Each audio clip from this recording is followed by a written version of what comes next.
the majority of America wants a twice impeached, 4 times indicted, convicted on 34 felony accounts, sundowning, shit spewing, and pants shitting, orange faced sexual predator as the president of the United States. This was not the history we set out to make.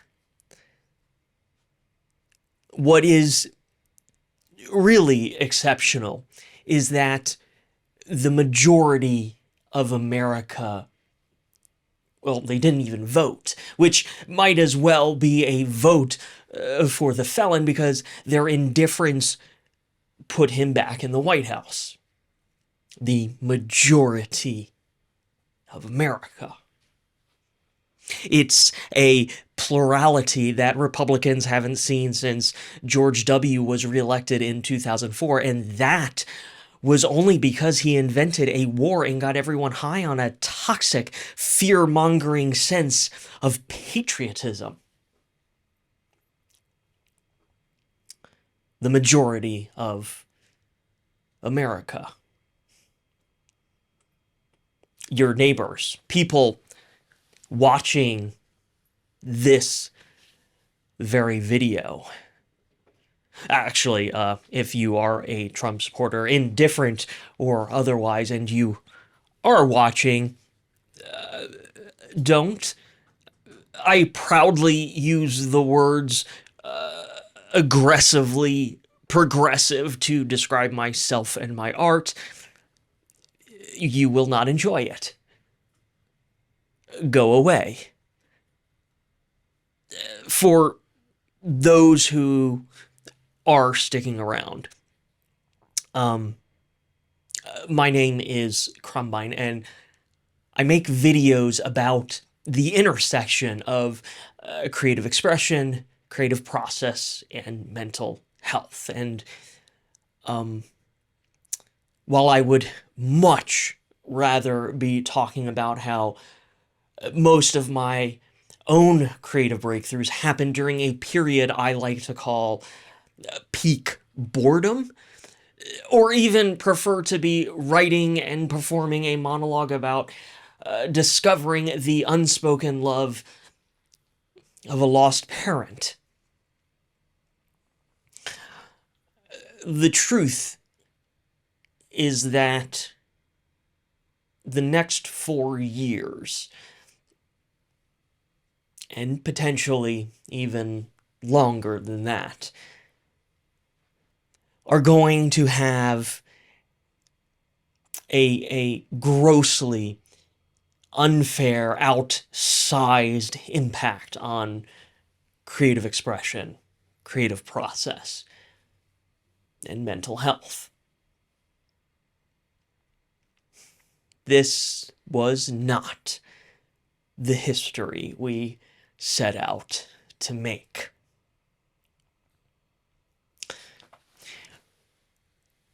Whenever I start working on an idea, a book, a video series, a monologue, I'm always hyper obsessive about bringing something fresh to the table. A recent example I'm proud of.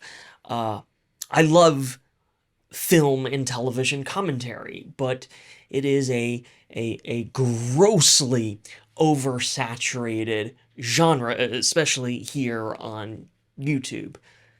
There's simply not a lot that can be said in that space that hasn't already been said ad nauseum.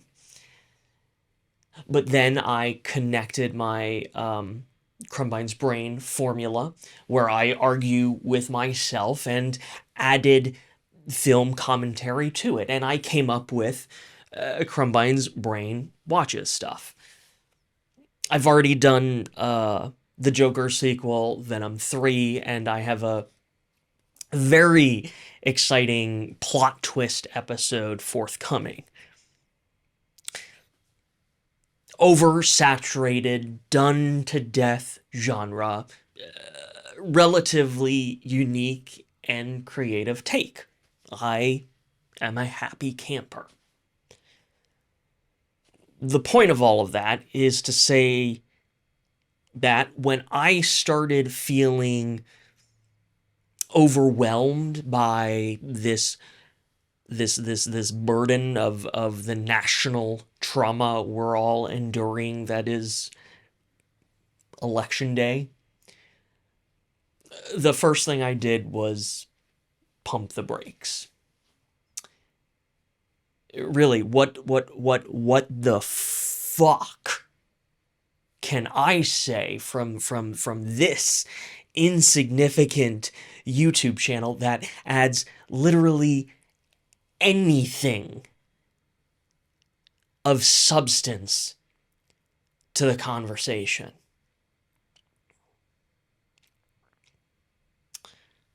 Honestly, probably nothing. Primarily because this was not the history we set out to make. But since I am here, since I have your attention, since you are okay with my aggressively progressive opinion, I will say this. America is fucking stupid. Like, in the head. And frankly, we know exactly why. Yes, we have systemic educational and literacy problems. Yes, we have a global addiction to social media and the lowest forms of entertainment content, resulting in national brain rot. But also, for the last 4 years, the United States of America has been the leader in the normalization of let it rip COVID policies and endless repeat COVID infections. That brain fog everyone is complaining about, it's fucking brain damage. Accelerated dementia. Every wave, every infection, the worse it gets.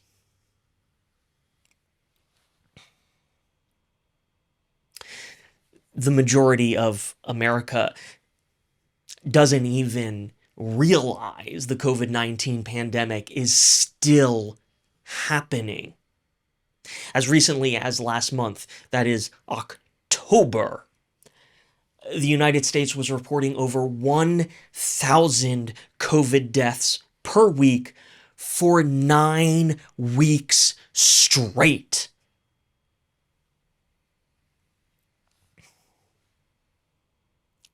This was not the history we set out to make. So, what do you get when you take a raging pandemic that everyone is willfully ignoring, add in the literal IQ lowering costs of repeat COVID infections, and toss in a national election rife with misinformation, disinformation, and explosive voter apathy? This really was not the history we set out to make. And now we are all collectively stuck in this absurd race to the bottom. The majority of America is dumb, but capitalism needs to make its profit, which means appealing to the lowest common denominator. Don't be insulted. The lowest common denominator is the majority of Americans. In other words, if you are an idiot, at least you're not the only one. We are a nation of idiots, voting against our own interests, pledging loyalty to a fucking color, and losing all capacity for empathy and common fucking decency.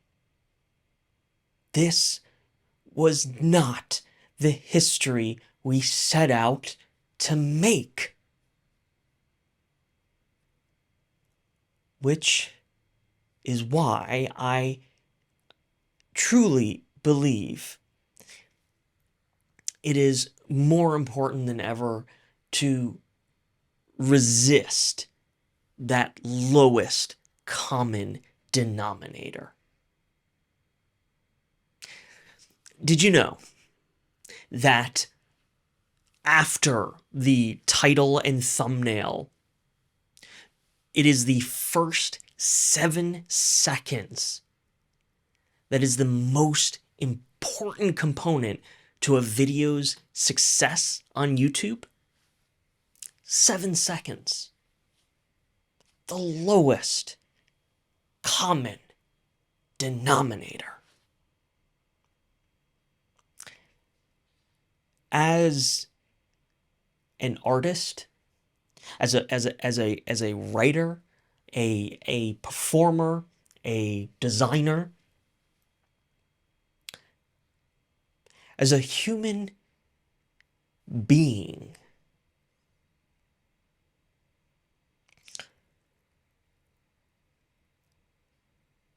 my heart is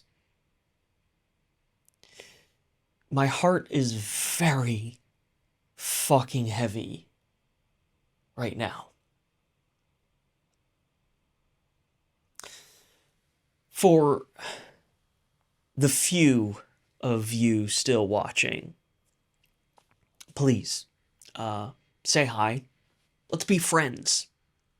Genuinely, let's support something other than the lowest common denominator. It might not be much, but it will be real. It will be meaningful. It will be the history we deserve to make. Thank you. Thank you for watching. Stay creative.